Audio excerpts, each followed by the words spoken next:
솔직히 말씀드리면 네. 이제 이건 욕 많이 먹을 것 같은데 이과인들의 대다수는 철학적 소양이 매우 부족합니다. 엄청 무식한 놈들이에요. 그래서 인문학적인 소양에서 이 애들 바라보면은 얘들은 대체 뭘 공부한 거야? 찐 문과인들, 우리가 살고 있는 이 세계의 물리학적 법칙이라든지 어떤 그 화학적인 법칙이라든지 자연계에 대한 기본적인 이해가 네. 하나도 없어요. 전혀 모르죠. 이렇게까지 무식하다니. 학생들에게 이야기하면은 단군 이래 지금 서울대 가기 문과가 제일 좋다. 전 세계를 뻗어가기 제일 좋은 시국인 것 같아요. 문과 화이팅. 잡스도 네. 자기네들은 이제 기술만 가지고는 한계가 있다고 생각한다.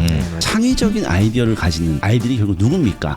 문과가 결국은 이 기술자들 위해 그래요. 그래서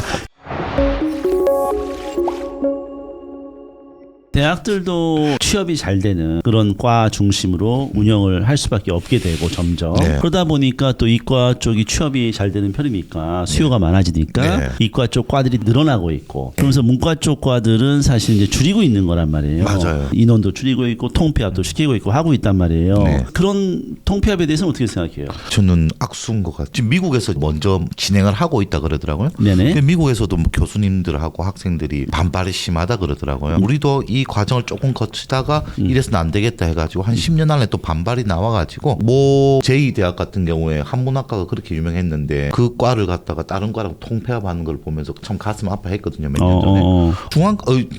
그 제2대학 하면은 그 과인데 세상에 문과라는 이름 하나만으로 그렇게 통폐합을 하다니 같은 문과인으로서 가슴이 좀 많이 아팠죠. 저도 사실은 세 분한테는 학문 영역으로서 남아있는 게 대학의 원래 본질에는 맞다고 생각하는 쪽이에요. 거부하기 어려운 어떤 흐름이 있는 거 아닌가라는 생각이 좀 드는 거예요. 그러니까 왜냐면은 이거는 이제 우리나라의 사회 구조나 대학들이 어떤 모델을 가져왔는가를 생각해 보면 예나 지금이나 돈벌이가 되는 일이 우선이고 교육기관들도 그 틀에 많이 맞춰져 있는 게 옳은 건 아니지만 현실이긴 하거든요. 그리고 또 우리나라는 기본적으로 미국 유학파 출신들이 대세를 이루고 있는 게 학계여서 미국의 모델을 많이 따라가요. 예전부터 그랬어요. 예를 들어서 무슨 뭐 카이스트나 뭐 포항공대 같은 학교도 결국은 미국식 공대 모델을 그대로 가져온 거거든요.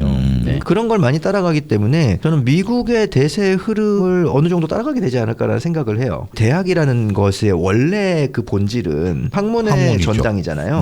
어떻게 보면 유럽인들은 지금도 그렇게 생각하는 분들이 꽤 많은데 근데 우리나라에 그럼 일반인들이 보통 그렇게 생각하느냐 하면 그렇게 생각 안 하거든요. 대학에 다니는 사람들, 대학의 소비자들이 대학이라는 곳을 그렇게 여기냐라고 하면 그렇지는 않거든요. 대부분은 이게 하나의 스펙으로 작용하고 앞으로 사회에 나가서 써먹을 수 있는 뭔가를 배우는 데 도움이 되고 이런 어떤 과정으로서 이 대학이라는 걸 생각하는 거지. 속된 말로는 간판을 따기 위한. 그렇죠. 네. 신분상승이죠. 신분상승. 그러니까 소비자들 입장에서는 이제 그 목적이 큰 거지. 대다수의 소비자들 입장에서는 학문의 전당으로서의 기능은 사실 나랑은 상관없는 일이거든요. 그렇죠. 네.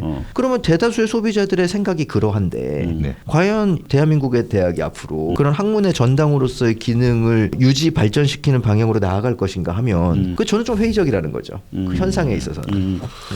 근데 이제 아까 이제 질문이 이제 그 통폐합에 대해서 찬성이냐 반대냐 이거 돼가지고 우리 학부모님들 우리 학생들이 그 과를 선택하냐 안 하냐는 좀 다른 문제였고 제가 생각할 때는 그렇죠. 솔직히 문과에서 국어국문학과니 고고학인 사학관 이런 것들이 없어져서는 안 된다 생각하거든요. 저는 진정한 학문은 문사처. 그러니까 그 대학이 이제 점점 직업 학교가 되어가는 그 추세를 막을 수는 없지만은 그런 과들이 없어지는 거는 정말 가슴이 아픈 것 같아요. 지방 대학들 보면은 국어국문학과가 안 되니까 외국에 가서 한국어 가르치라고 한국어학과 이렇게 이름이 바뀌고 있대요. 가슴이 아프더라고요. 그런 이야기들이 요즘 유튜브에 떠돌던데 대학 가면은 문과들은 잔디밭에서 이제 맥주나 막걸리 마시고 있고 이과는 전부 도서관 가서 공부하고 있고 그래서 결국 사회로 나오면은 이과는 취직하고 문과는 백수가 된다. 뭐 문과 백수 뭐 이렇게 놀린다고 그러더라고요. 그런 거 볼 때마다 좀 가슴이 좀 아프더라고요. 그러면은 우리가 문과를 대학에서든 유지를 어느 정도는 해줘야 된다는 거 아니에요. 왜 해줘야 돼요? 많이 줄이면 안 되나요? 문과의 가치 차원에서 봤을 때 문과가 우리 사회에서라든지 필요한 거냐? 이 엄청난 과학기술의 시대에 AI 시대에 문과의 역할이 그럼 뭐냐 대체? 저희가 순수 학문만 이야기해서 그렇지 문과와 관련된 학과들 보면은 첫 번째 사회계열 보면은 사회복지학과 필요하잖아요. 아동복지학과 필요하잖아요. 청소년지도학과 그리고 관광경영과 다 필요하고 마케팅경영과 경영정보과 행정학과 어쨌든 사회 계열에 필요한 거 많고 많고 회계학과, 세무학과, 경제학과, 경영학과 없어져야 될 과들은 없는 것 같아요. 그리고 외국어 관련 과는 당연히 다 있어야 될 것 같고. 그게 없으면 그 학문 분야 자체가 없어지는 측면이 있을 테니까. 통폐합은 하더라도 없어지지는 않을 것 같아요. 문제가 설마 경영학과가 없어지겠냐? 그건 아니죠. 네. 예. 그래서 지금 나눠놓고 보면 대학에서 그 과가 있냐 없냐라는 문제와 학생들이 그 과에 지원 많이 하냐 안 하냐의 문제는 조금 다른 것 같아요. 그런 과들을 우리가 이제 통폐합을 지금 시도를 하고 있는데 그럴 경우에는 그런 문제가 어떤 문제가 있냐 이거죠. 우리 사회에. 극단적으로 일본어과가 없어진다. 그러면은 뭐 일본어 회화 정도는 잘 될 것 같은데 좀 더 깊이 들어가서 일본 고문서를 읽어야 될 문제가 발생했을 때 AI가 과연 다 대체가 가능한가, 한국어로 다 번역이 가능한가라는 문제가 생길 수도 있을 것 같아요. 저는 이거 진짜 이거는 아무래도 논란의 나락에 그 촉은 오는데 얘기해도 될지 모르겠는데 네. 솔직히 말씀드리면 이제 이건 욕 많이 먹을 것 같은데 그 학문적인 영역에 대한 말씀을 하시는 거거든요 지금 소장님께서 말씀하시는 건 그렇죠. 학문의 영역은 당연히 존재해야 되는 거예요. 그런데 과연 그러면 대한민국의 경제 규모나 전체 사회에서 필요로 하는 어떤 인력의 어떤 총량이나 이런 거를 전체적으로 봤을 때 그렇게 많이 필요하냐는 거죠. 예를 들어서 전국의 수많은 종합대학에 역사학과가 있다고 치자고요.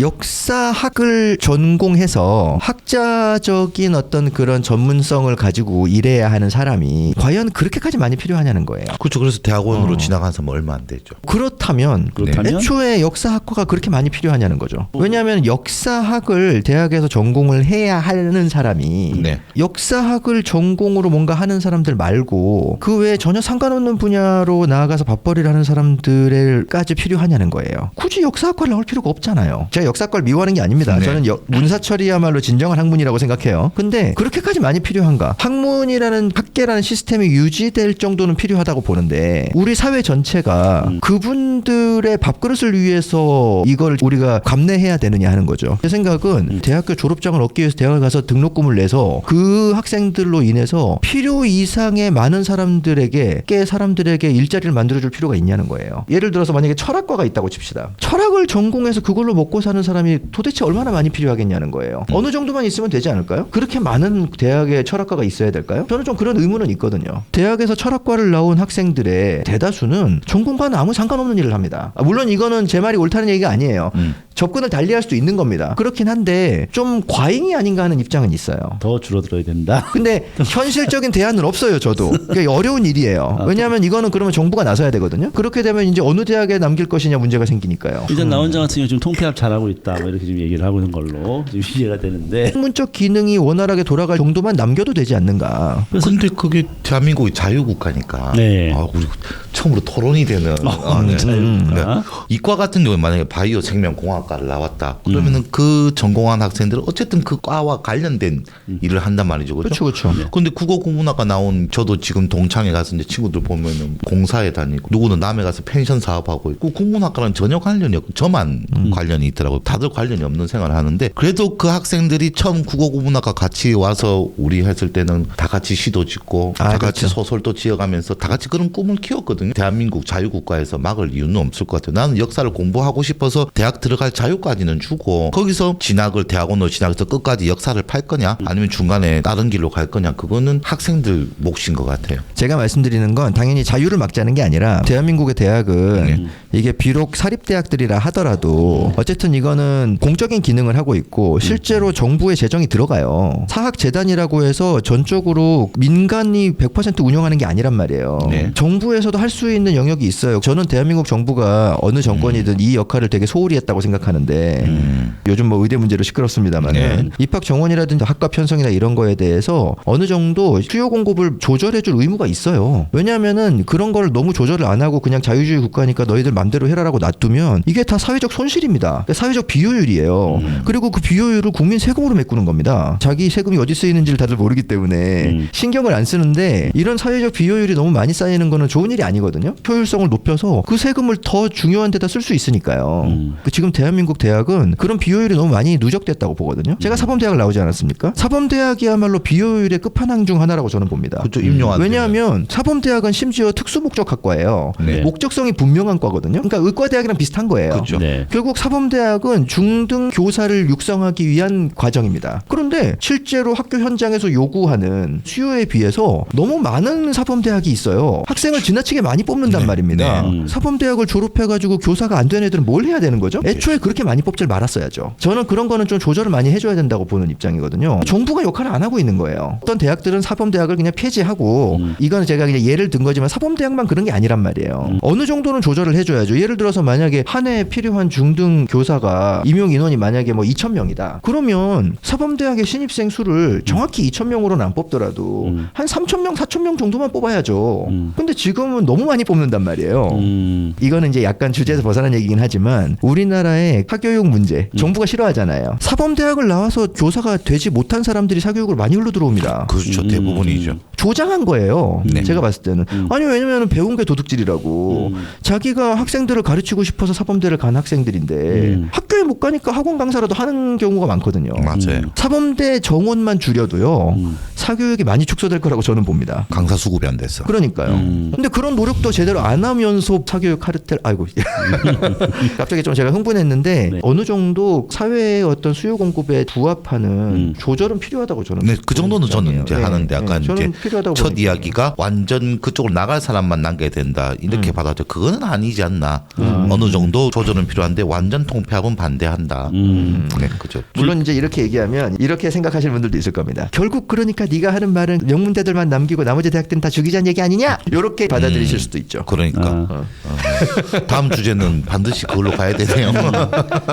교육에 대한 이제 욕구가 강하다 보니까 사교육이 늘어난 것처럼 대학도 좀 많아진 측면도 있을 거예요. 이름도 못 들어본 대학들도 많잖아요. 아 그렇죠. 네, 근데 그런 대학들도 다 보면은 국문과 들어가 있고 역사과 들어가 있고 다 맞아요. 들어가 다 있는 들어가 거예요. 구색을 맞춰야 되거든요. 네, 그런 대학들까지 그냥 많은 인원들을 배출하고 있는데 현실에서 보면 국문과도 그렇고 철학과도 그렇고 역사학과도 그렇고 그에 딱 맞는 일을 할 만한 게 수요가 제한돼 있잖아요, 그렇죠? 네. 그러다 보니까 지금 어떻게 보면 수요 공급을 맞추는 그런 시기라고 볼 수도 있는 것 같아요. 네. 예전에야 뭐 꼭 그런 건 아니지만은 문과 어디를 나와도 대기업 영업사원으로 들어가든지 사무직으로 들어가는 길이 많이 열렸는데 이제 그런 게 많이 줄어들다 보니까 문과가 몰락이라고 하는 통폐합이 이루어지고 과가 줄어들고 하는 것이 자연스러운 지금 시장의 흐름인 것 같다 이렇게 볼 수가 있을 것 같아요. 대표님 말씀하시니까 문과가 위축되는 또 중요한 이유 중에 하나가 그거 같기도 해요. 네. 최근 들어서 일반 사무직 공채가 엄청 줄어들고 있는 추세잖아요. 더더욱 문과 출신들이 취업 시장에서 선택지가 많이 줄어들고 있는 것 같아요. 그런 이제 측면들이 이제 반영되고 있는 자연스러운 현상이다라고 생각이 되는데 뭐 물론 공부 잘하는 애들이 문과도 가긴 가요. 하지만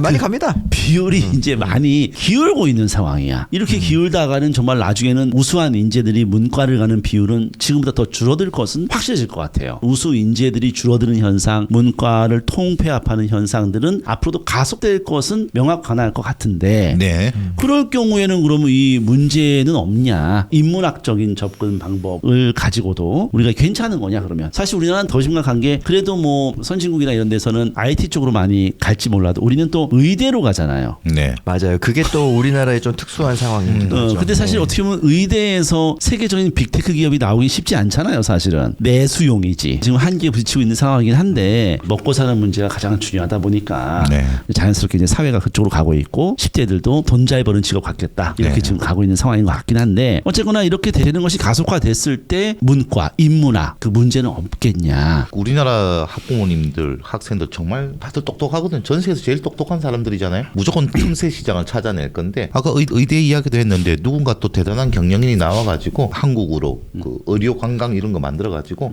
의료 빅테크 기업을 만들어낼 민족입니다. 저도 고일대 담임 선생님이 분명히 이과 성향인데 문과로 밀어넣은 것처럼 이렇게 이과 쏠림이 심해지면은 서울대는 문과다 이래서 또 그 틈새 시장을 노리는 인재들이 또 문과를 채워줄 거거든요. 그래서 완전한 문과의 몰락은 저는 없다고 생각합니다. 완전한 문과의 몰락은 없지만 이제 제가 얘기하는 거는 문과를 통폐합시고 축소되는 거는 계속 이어질 것 같은데 그 인문학이라고 하는 가치 네. 그것이 위협받는 것에 있어서 잡스도 네. 자기네들은 이제 기술만 가지고는 한계가 있다고 생각한다. 네, 맞아요. 인간에 대한 이해가 네. 바탕이 돼 있지 않으면은 제품이 나오지 않았을 것이다 이런 얘기를 했다고 하잖아요. 네, 네. 인문학의 가치가 요즘 인정이 되는 분위기인데 맞아요. 위험성이 없냐는 거죠. 그냥 기술 배워가지고 뭐 공학과 나와가지고 하면은 다 해결되느냐 우리 사회 문제가. 과가 없어지는 건 아까도 제가 말씀드렸지만 저는 절대 반대하는 입장이고 절대 반대. 그 최상위 문과들은 어떻게든 살아남아서 문과를 지킬 것 같아요. 저는 최상위 엘리트들이 다양한 분야에 분산이 되는 게 국가 사회의 안녕을 위해서는 네. 좋은 거라고 보는데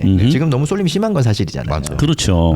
앞으로 더 쏠릴 거는 지금 확실해 보여요. 그러니까요. 네. 또 이렇게 얘기하면 삐딱한 분들은 또 저런 엘리트주의, 능력주의에 또 꽂혀가지고 이렇게 얘기하실 수 있는데 뭐 그렇게 말씀하셔도 어쩔 수가 없는 게 결국은 국가의 장기적 경쟁력을 유지하는 데 있어서는 소수의 엘리트들의 능력을 발현시켜주는 게 필요하지 않습니까? 가치 논리로 얘기할 수 있는 건 아니고 현상이니까 우리나라에서 너무 이제 공부 잘하는 학생들 너무 의대 쏠림 이런 게 심하니까 저는 개인적으로는 인문사회학 쪽도 좀 국책 기관들이 좀 많이 생겨야 된다고 봐요. 과학기술 분야는 대덕연구단지 같은 게 있잖아요. 네. 네. 그러니까 국책기관들이 많이 있단 말이에요. 그러니까는 최상의 엔지니어들이 안정적인 직장을 확보할 수 있는 그런 영역이 어느 정도 있단 말입니다. 근데 사실 인문사회학 분야는 그런 게 매우 적죠. 그러다 보니까 철학이라든지 역사학이라든지 문학이라든지 이런 걸 공부해가지고 내가 이 분야에서 두각을 나타낸다 한들 내가 이걸로 밥벌이를 하겠느냐라는 그치. 현실적인 걱정을 할 수밖에 없는 게 현실이거든요. 맞아요. 서울대 철학과를 나와도 백수가 된단 말입니다.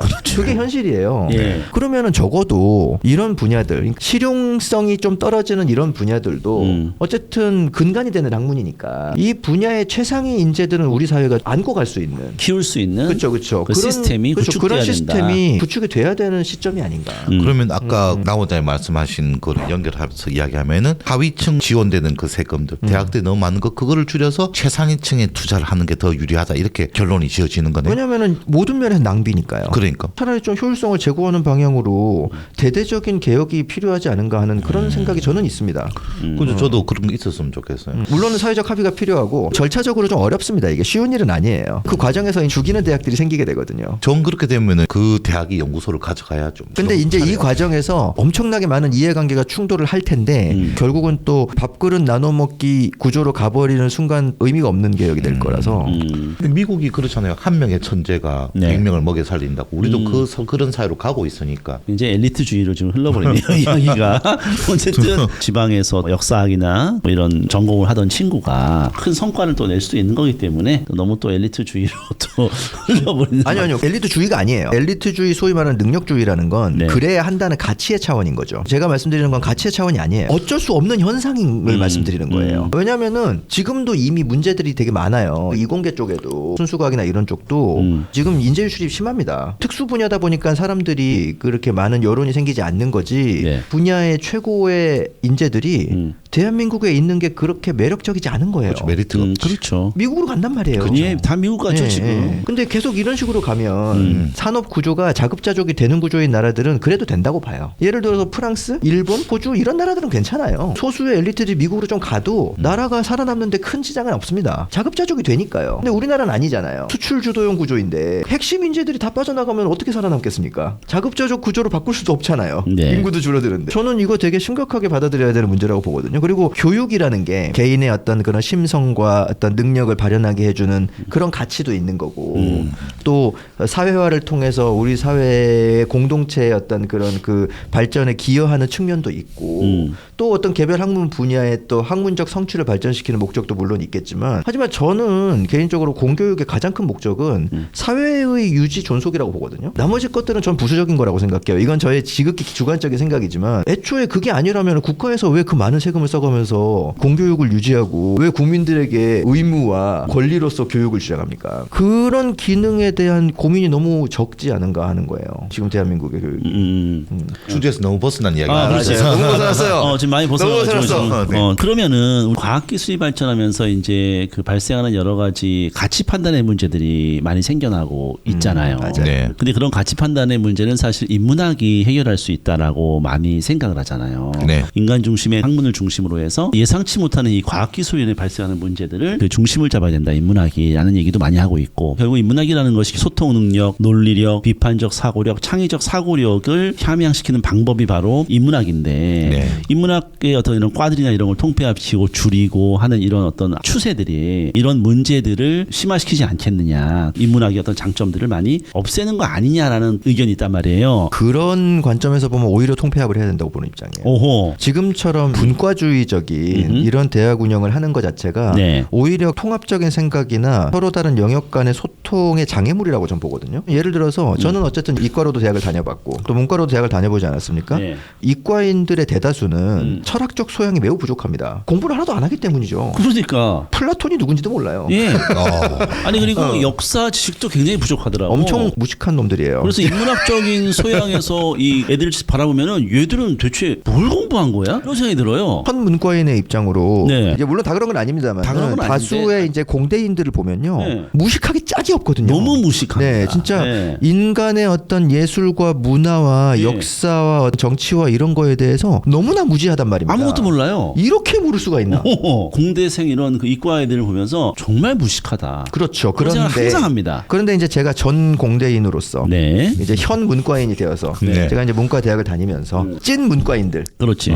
이제 저처럼 이렇게 한 달씩 걸치고 있는 인간이 아니고 근데 보면은 우리가 살고 있는 이 세계에 대한 이해 물리학적 법칙이라든지 어떤 그 화학적인 법칙이라든지 이런 어떤 이 세계를 구성하고 있는 인간 사회가 있기 전에 존재했던 자연계에 대한 기본적인 이해가 네. 하나도 없어요. 전혀 모르죠. 이렇게까지 무식하다니 F&MA. 진짜 충격적으로 무식하단 말이에요. 네, 아무것도 모르죠. 진짜 말도 안 되게. 그래서 이제 그런 걸 보면서 이러니까 소통이 안 되지. 오히려 저는 골고루 배우는 편이 낫지 않나라는 입장이거든요. 골고루 배워야 된다. 예를 들어서 철학이라는 걸 철학을 전공한 사람만 배우면 안 되지 않는가. 최소한의 어떤 윤리 철학에 대한 생각, 사회 구조에 대한 이해, 뭐 이런 것들도 좀 알고 해야지. 재료공학과라고 인간의 철학과 역사와 문학에 대한 이해가 1도 없이 그렇게 살면 얼마나 정신적으로 빈곤하고 그리고 또 다른 영역에 있는 사람들과 의사소통이 되겠냐 이 말이에요. 교양학문으로서의 어떤 통합적인 과정이 좀 필요한 게 아닌가. 자기가 주 전공이 어느 주 전공이라 하더라도 기본적인 이해를 좀 가지고 융합적인 사고를 할 수 있는 사람들을 많이 육성을 해야 그게 사회 통합에도 더 도움이 될 것 같고 아까 말씀하셨던 스티브 잡스의 사례 같은 융합적인 사고를 할 수 있는 그런 인재들을 더 육성할 수 있지 않을까라고 저는 생각을 하거든요. 그렇게 생각하고 있어요. 네. 근데 우리가 지금 이제 이과 애들을 보통 보면은 대학교 시절에 보면은 얘들이 숙제하고 시험 준비하느라고 정신이 없습니다. 장난 아닙니다.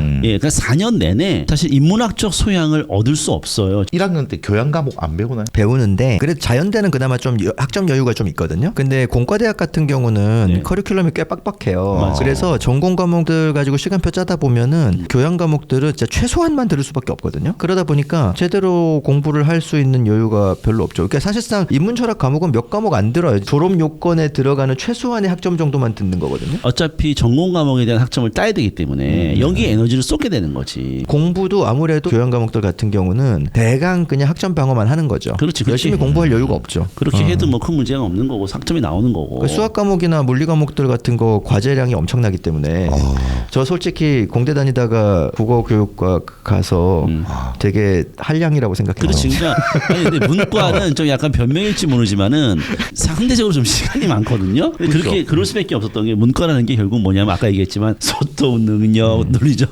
창의력, 도서관에 가서 책도 좀 뒤져봐야 되고 관계 없는 책도 좀 읽어. 문과는 시간이 필요해 오히려. 맞아요. 많이 해야 돼요. 오히려 맞아요. 왜냐하면 정해진 어떤 그 암기의 내용이나 배워야 할 학습의 내용이 있다기보다 문과는 창의적으로 자기가 찾아가면서 학문을 할 이유가 있거든요. 그래서 이제 문과가 그런데 어쨌거나 이과가 지금 이런 상황이다 보니까 나 혼자 얘기는 이렇게 들려요. 일단은 매일 이과로 가고 문과 과목들을 대학에서 서브로 또는 부전공으로도 발생하잖아요. 예를 들어서 전자공학과 들으면서 부전공으로 철학을 할 수도 있는 거잖아요. 그런 식으로 보완제로 인문학을 가는 게 어떠냐. 약간 이런 느낌이 있어. 네, 맞아요. 근데 이제 부전공 말씀하셨으니까 네. 그거 조금 덧붙이면 네. 부전공이라는 것은 사실은 이제 취업에서는 그렇게 대단한 스펙은 아니잖아요. 의미가 없죠. 복수 전공은 그래 좀 의미가 있는데 예, 예. 보통은 그래서 학생들이 이제 부전공을 한다는 거는 네. 대부분은 이제 자기의 어떤 그 융합 인재로서의 어떤 확장성을 생각해서 한다기보다는 그냥 자기의 주전공과 조금 어느 정도 관련성이 있으면서 관심 있는 공부를 조금 더 한다 이런 느낌으로 하는 건데 그러면 어떤 걸 주로 부전공을 하느냐를 보면 오히려 문사철 친구들 제가 문사철 무시하는 게 아닙니다. 네. 진정한 학문은 문사철이에요. 자기의 주전공과 되게 상관없는 부전공을 많이 합니다. 근데 그럴 수밖에 없어요. 왜냐하면은 문사철이야말로 확장성이 엄청 넓은 분야거든요. 맞아요. 사실 역사를 내가 주전공을 한다고 하면 역사와 관련이 없는 학문이 어디 있습니까? 그렇죠. 다 관련 있죠. 예. 과학도 역사가 있고 음악도 역사가 있는데 네. 다 역사가 있거든요. 네. 펼칠 수 있는 게 되게 많잖아요. 근데 만약에 내가 주전공이 원자 핵공학과예요. 부전공을 뭐 할까요? 설마 걔가 부전공을 역사학을 할까요? 그렇지 않죠. 제가 아는 원자 핵공학과 선배의 경우를 봤을 때는 그분은 어떤 걸 부전공을 했느냐? 물리학과를 했어요. 주전공을 하면서 전문성을 좀 더 가지려면 이해를 좀 더 깊게 하려면 물리학을 좀 더 공부를 해야 되겠는데라고 생각을 한 거예요. 어차피 해야 되니까 대부분 이공계는 그런 느낌일걸요. 부전공. 이공계가 부전공을 철학을 한다든지 그럴 일이 거의 없을 것 같은데요. 이럴 가능성은 거의 없는데 우리 대학이 사실은 앞으로 그렇게도 좀 생각을 해야지 인문학적인 역량을 키울 수 있다라고 지금 생각되는 거잖아요. 최소한의 문과적 소양을 좀 길러줄 수 있는 방식의 교육과정 개편 정도는 해야 되지 않을까라는 생각이 좀 있어요. 그런데 제가 주변에 친구들하고 이렇게 얘기해보면 IT 업종에 일하는 테크니션들하고 대화를 해보면은 대화가 안 된다는 얘기를 굉장히 많이 해요. 대화가 안 됩니다. 딱 자기가 아는 분야만 업무도 가능하고 이거 자체가 굉장히 소통이 안 돼서 너무 괴롭다. 그런 말을 우리 문과 친구들이 많이 하거든요. 맞아요. 하지만은 그쪽에서도 답답합니다. 그런 점에서 이 소통 능력이나 논리적 사고력, 창의적 사고력을 함양하는 인문학을 생각보다는 가볍게 듣는 것이 아니고 제대로 대학에서 학습해야 되는 거 아니냐. 또 이런 얘기도 사실 할 수 있다는 거죠. 인문학을 보다 본질의 중심에 놓기보다는 이렇게 서브로 가서 되냐. 대학교에서 이거 교양 과목이나 이거 부전공 정도로 인문학 해가지고 이런 인간의 자유평등, 정의의 가치와 이 과학기술의 어떤 발달로 인한 엄청난 이 모순을 해결할 수 있는 그런 해결책을 내놓을 수 있겠냐는 거죠. 이게 다 우리가 이 천박한 미국식 자본주의에 물들어가지고 이런 거 아니겠습니까? 결국 이런 천박한 결혼을 내 가지고 우리가 저는 그 아까부터 반대하고 있었어요. 사실 혼자 반대했어 지금. 우리 둘은 지금 약간 천박한 지금 자본주의. 그렇죠, 그렇죠.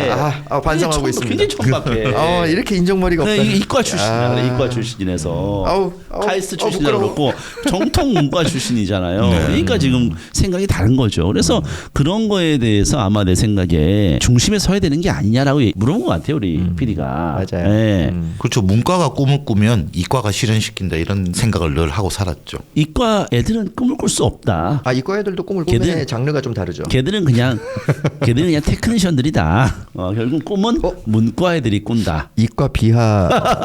라는 생각을 저는 솔직히 항상 하고 있었습니다. 내가 상상하면 이과 애들이 만드는 거지. 네. 걔는 이과 따위들이 이런 생각을 했지만, 근데 사실은 이과 그 출신들이 또 그렇다고 해서 비판적 창의적 사고가 없냐? 그렇지는 또 않아요. 그렇게 얘기할 수는 없어요. 왜냐하면은 있기 때문에 페이스북이나 구글이나 빅테크 기업들이 탄생을 한 거라고 볼 수도 있기 때문에 걔네들이 뭐 기술만 가지고 한 게 아니라 어떻게 인간을 풍요롭게 할 것인가에 대한 고민에서 그런 기술들이 나오게 된 거죠. 결론은 그거네요. 문과는 이과적 적어도 F1 MA 이걸 MC 제곱 이 정도는 이해를 하고 양자역학까지는 힘들더라도 네. 이 정도까지는 소통 능력을 갖춰야 되고 네. 이과도 플라톤이 누군지 플라톤이 스승인지 아리스토텔레스가 스승인지 이걸 모르는 건 너무하지 않냐. 그렇죠. 그 정도 인문적 소양은 갖춰야 된다라고 결론을 내야 되네요. 그러면 저는 이 정도 결론 내겠습니다. 이제 우크라이나 전쟁이 났다. 그러면 이게 어떻게 양상이 세계대전으로 번질 수도 있고 세계가 멸망할 수도 있잖아요. 지구가. 굉장히 궁금하잖아요. 그럴 때 사실은 세계사의 정통한 교수님을 모시잖아요. 그렇죠. 인문학자를 모시죠. 네. 그렇죠. 그 인문학자가 딱 나와서 우크라이나 전쟁이 이렇게 전개가 될 것이다. 딱 예측을 해주잖아요. 네. 안 맞죠. 그리고 세계 정치학을 연구하시는 분이 딱 와서 세계 정치학 쪽으로 봤을 때 미국이나 독일이나 영국 이렇게 갈 거기 때문에 우크라이나 전쟁이 이런 양상으로 갈 것이다 라고 예측을 하면 우리가 굉장히 마음이 편해지잖아요. 일반적으로 예측을 할 수 없잖아요. 우리는. 네. 저는 안 믿죠. 그래서 그런 인문학자들의 역할이 사실은 굉장히 중요하잖아요. 네. 그런 뛰어난 인재들은 육성을 하고 그 분야의 톱클래스 전문가는 당연히 필요한 거죠. 그 사회의 어떤 자유평등의 가치를 실현해 나가는 그런 거에 대한 방안을 연구하는 단체를 만들고 저는 그런 게 많이 필요하다고 육성하고 생각하죠. 그러면서 대부분의 이제 평범한 우리 같은 사람들은 기본 베이스는 물론 내가 예를 들어서 방송 쪽 갈 거야. 그럼 신문방송과 가는 거고 그리고 내가 회계학과 가는 거고 네. 필요한 거 되게 많아요. 법학과 같은 경우는 법을 다루는 사람들은 항상 인류 역사상 굉장히 높은 지위에 있는 사람들이잖아요. 네. 그럼 법학과 또 가는 거예요. 그런데 대체적으로 요즘 이제 트렌드상은 그냥 이과를 가서 인문학을 보완하자. 자꾸 내가 지금 이런 식으로 결론을 내고 있는데 요게 우리 같은 그냥 일반인들로서는 괜찮은 선택지가 아닐까. 요 정도 저는 좀 정리가 되는데. 이렇게 뭐 얘기를 해도 뭐 이상적인 얘기인 것 같고요. 그래요. 할 만큼 얘기는 오늘 한 것 같아요. 못다한 얘기 뭐 더 있으면 추가해도 뭐 하시든지. 일단 두 가지로 나눠서 이야기하자면은 네. 학생들에게 이야기하면은 나 원장이 말씀하신 것처럼 단군 일에 지금 서울대 가기 문과가 제일 좋다. 맞죠? 맞아요. 맞죠. 문과가 그렇게 암울한 거 아니다.